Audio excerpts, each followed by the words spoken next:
Praise Lord.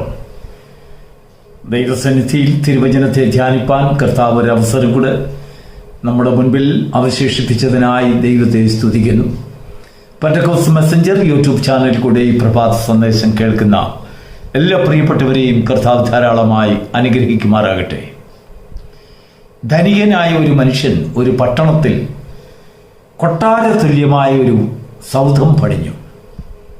കാണുവാൻ ഇമ്പമേറിയ ഭവനം. അതിനോട് തത്തുല്യപ്പെടുത്തുവാൻ ഈ ഭൂതലത്തിലെങ്ങും അങ്ങനെ ഒരു ഭവനം ഉണ്ടായിരുന്നില്ല.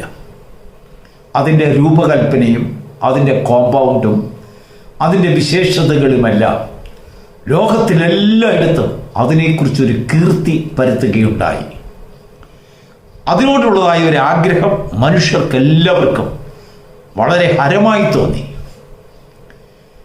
അതിൽ ആരും പ്രവേശിക്കാതിരിക്കുവാൻ ആ വീട്ടുടയവൻ ഒരു കൂട്ടം ശക്തരായ കാവൽക്കാരെ ആ ഭവനം ഏൽപ്പിക്കുകയുണ്ടായി.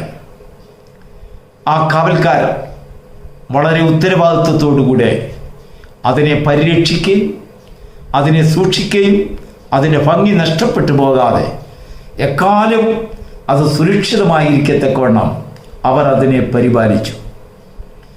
എന്നാൽ കുറെ കാലം കഴിഞ്ഞിട്ട്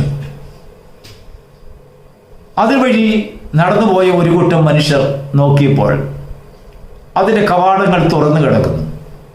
കരിയിലയും ചപ്പും ചവറുമായി പരിസരം മുഴുവനും വൃത്തികേടായിരിക്കുന്നു. ആ സൗധത്തിൻ്റെ വാതിലുകളെല്ലാം പൂട്ടുകളെല്ലാം അഴിഞ്ഞ് തുറന്നു കിടക്കുന്നു.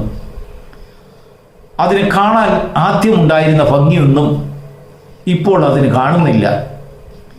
അതിൻ്റെ മതിലുകളിലെ ലൈറ്റുകളെല്ലാം പൊട്ടിത്തെറിച്ചു പോയി. ചുറ്റുപാടുകളുമെല്ലാം കാട് കയറി കിടക്കുന്നു.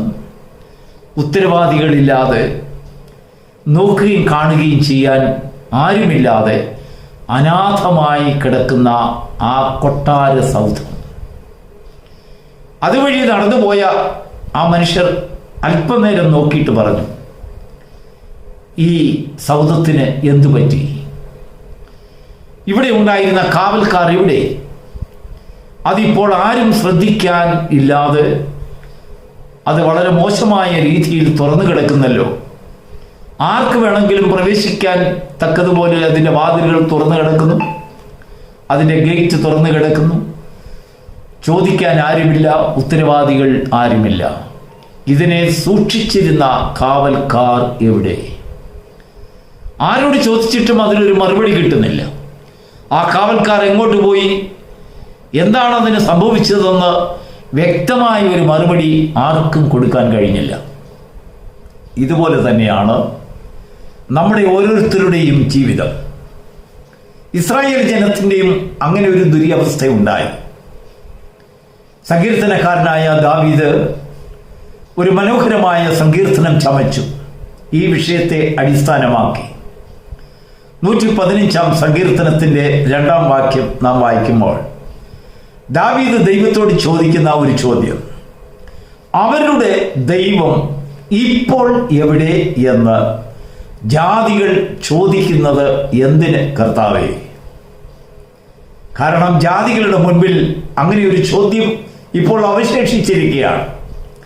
അങ്ങനെ ഒരു ചോദ്യം ജാതികൾ ചോദിക്കണമെങ്കിൽ, ഇപ്പോൾ അവരുടെ ദൈവം എവിടെയെന്ന് ചോദിക്കണമെങ്കിൽ, അതിൻ്റെ അർത്ഥം മുൻകാലങ്ങളിൽ ഈ ജാതികളൊക്കെ ദൈവജനത്തിൻ്റെ മധ്യത്തിൽ ദൈവത്തിൻ്റെ സാന്നിധ്യം കണ്ടവരായിരിക്കും.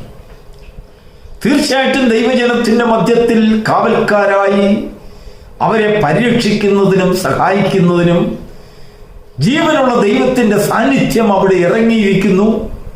അവരും ദൈവവുമായിട്ടൊരു കമ്മ്യൂണിക്കേഷനുണ്ട്.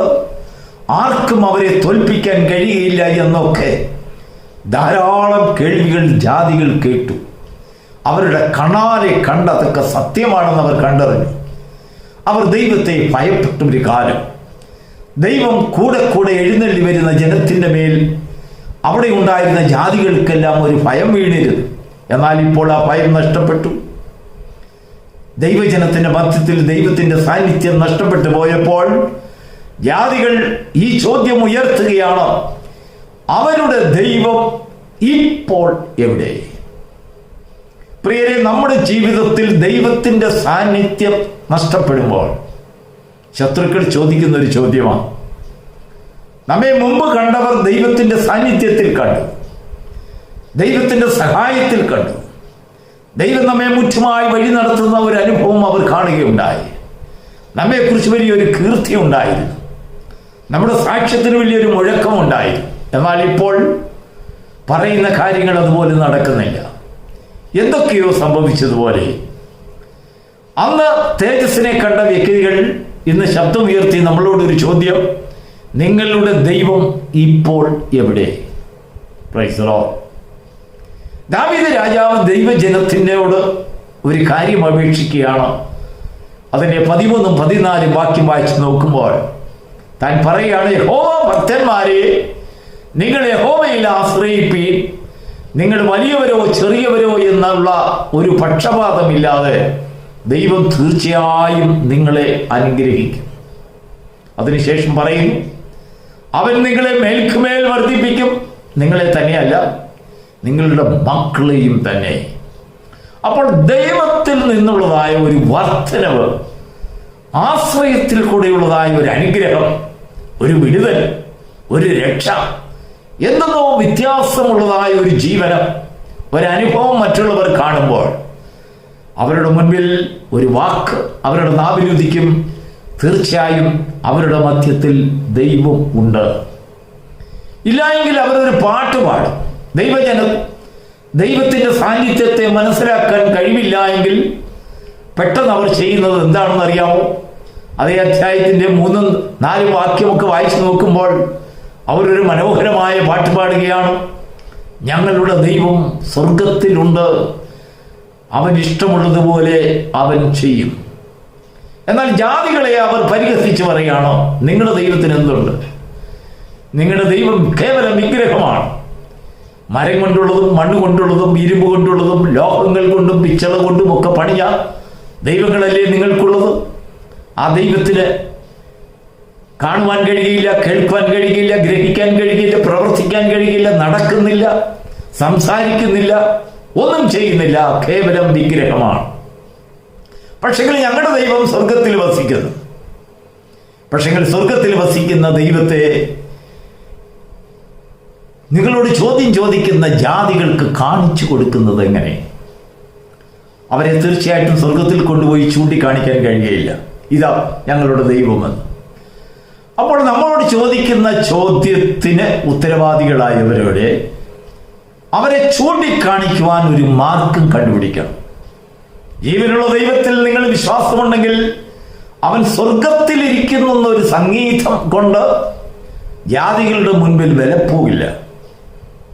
പണ്ട് കാലത്ത് ദൈവം ഇങ്ങനെയൊക്കെ ചെയ്തിരുന്നു എന്നുള്ളതായ ഒരു അനുഭവ സാക്ഷ്യം, ഒരു വലിയ പാട്ട്, ഒരു പ്രസംഗം ഇപ്പോഴത്തെ ജാതികളെ ത്രസിപ്പിക്കുവാൻ കഴിയുകയില്ല. ഈ തലമുറ നിങ്ങളോട് ചോദിക്കുകയാണ്: നിങ്ങളുടെ ദൈവം ഇപ്പോൾ എവിടെ? പണ്ടുള്ള ഒരുപാട് കാര്യങ്ങൾ നിങ്ങൾ സംസാരിക്കുന്നുണ്ട്, നിങ്ങൾ പറയുന്നുണ്ട്, എല്ലാ കാര്യങ്ങളും ഞങ്ങൾ സമ്മതിച്ചു. പക്ഷെങ്കിൽ ഇപ്പോൾ അദ്ദേഹം എവിടെ?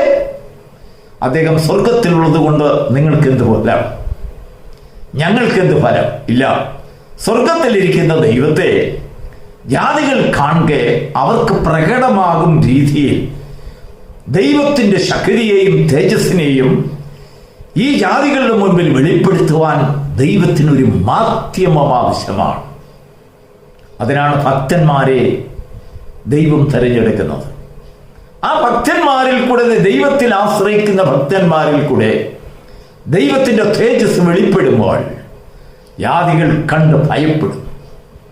അവർ ദൈവത്തിൻ്റെ ശക്തിയെ അവർ അനുസരിക്കുന്നതിനിടയായിത്തീരും. അവരുടെ മുൻപിൽ ഒരു അനുഭവം, ഭയത്തോടു കൂടിയ ഒരു അനുഭവം. തീർച്ചയായിട്ടും ഈ ജനത്തിൻ്റെ മധ്യത്തിൽ ദൈവമുണ്ട്. അവർ ജീവനുള്ള ദൈവത്തെയാണ് ആരാധിക്കുന്നത്. അവർ കേവലം സ്വർഗത്തിലുണ്ടെന്നുള്ളൊരു പാട്ട് മാത്രമല്ല, സ്വർഗത്തിലുള്ള ദൈവം ഈ ഭൂമിയിൽ ഭക്തന്മാരുടെ ഇടയിൽ വസിക്കുന്നു, അവരോട് സംസാരിക്കുന്നു, അവരോട് ഇടപെടുന്നു, അവരെ വിടുവിക്കുന്നു, അവരെ വർദ്ധിപ്പിക്കുന്നു, അവരെ അനുഗ്രഹിക്കുന്നു, അവരെ സൗഖ്യമാക്കുന്നു. അവർ വിളിച്ചപേക്ഷിക്കുമ്പോൾ അവൻ്റെ ശക്തി ഇറങ്ങി വരുന്നു. ഇതൊക്കെ ജാതികളുടെ മുൻപിൽ വെളിപ്പെടുത്തുവാൻ നമുക്ക് സാധിച്ചില്ല എങ്കിൽ സ്വർഗത്തിലുള്ള ദൈവത്തിന്റെ സംഗീതം മാത്രമേ നമ്മുടെ കയ്യിൽ ഉണ്ടാകുകയുള്ളൂ. എന്നാൽ ദാവീദ് പറയുകയാണ്, ഇല്ല, പറ്റില്ല, ദൈവത്തിൽ ആശ്രയിപ്പീൻ, ചെറിയവരെ വലിയവരെ ദൈവത്തിൽ ആശ്രയിപ്പീൻ. അവൻ നിങ്ങളെ ഒന്ന് വർദ്ധിപ്പിക്കട്ടെ, അവൻ നിങ്ങളെ ഒന്ന് അനുഗ്രഹിക്കട്ടെ, അവൻ നിങ്ങളെ അവന്റെ തേജസ്സിനാലൊന്ന് മൂടട്ടെ. അത് ജാതികൾ കണ്ട് ഭയപ്പെടുവാൻ, ജാതികൾ കണ്ട് അതിശയിക്കുവാൻ, അവരുടെ വിഗ്രഹത്തെ പോലെ അല്ല നാം ആരാധിക്കുന്ന ദൈവം ജീവനുള്ള ദൈവമെന്ന് വെളിപ്പെടുത്തി കൊടുക്കുവാൻ കേവലം സംഗീതം കൊണ്ട് മാത്രം പറ്റില്ല, പ്രസംഗം കൊണ്ട് മാത്രം പറ്റില്ല. അനുഭവപൂർണമായ ദൈവത്തിന്റെ തേജസ് അവരുടെ മധ്യത്തിൽ ഇറങ്ങുന്നത് ജാതികൾക്ക് വെളിപ്പെടുത്തേണ്ടതായിട്ടുണ്ട്. ദൈവത്തിൽ ആശ്രയിക്കുവാൻ, ആ ദൈവത്തിലുള്ള ആശ്രയം ദൈവം കാണുമ്പോൾ, ദൈവം ശ്രദ്ധിക്കുമ്പോൾ മുഖപക്ഷമില്ലാതെ, വ്യത്യാസമില്ലാതെ, ജാതി വ്യത്യാസമില്ലാതെ, ഭാഷാ വ്യത്യാസമില്ലാതെ, നിറവ്യത്യാസമില്ലാതെ, ഒരു വ്യത്യാസവും കൂടാതെ ഏവരെയും ഒരുപോലെ അനുഗ്രഹിക്കുന്ന ദൈവത്തിന്റെ മഹാശക്തി, ആ ശക്തിയെ വെളിപ്പെടുത്തുന്നതായ ഒരു കാലഘട്ടം, അതിന്റെ ആവശ്യകത, ഈ കാലഘട്ടം അതിന്റെ ആവശ്യകതയെ നമ്മോട് വിളിച്ചറിയിക്കുകയാണ്. ഈ കാലഘട്ടത്തിലും നാം അഭിമുഖീകരിക്കുന്ന വലിയ ഒരു ചോദ്യം, നിങ്ങളുടെ ദൈവം ഇപ്പോൾ എവിടെ?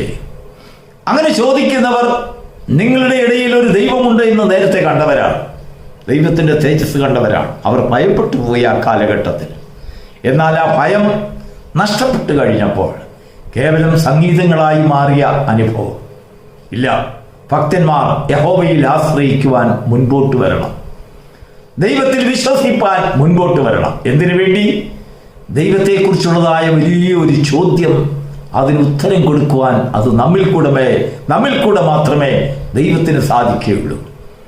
സ്വർഗത്തിൽ വസിക്കുന്നവനായ ദൈവത്തിന്റെ ശക്തിയെ പ്രകടമാക്കുവാൻ ദൈവത്തിന് ചില ഭക്തന്മാരെ ആവശ്യം, ചില കുടുംബങ്ങളെ ആവശ്യം, ചില വ്യക്തികളെ ആവശ്യം, ചില തലമുറകളെ ആവശ്യം, ചില കുഞ്ഞുങ്ങളെ ആവശ്യം.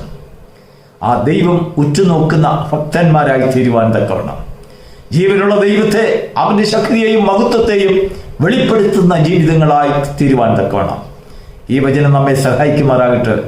God bless you.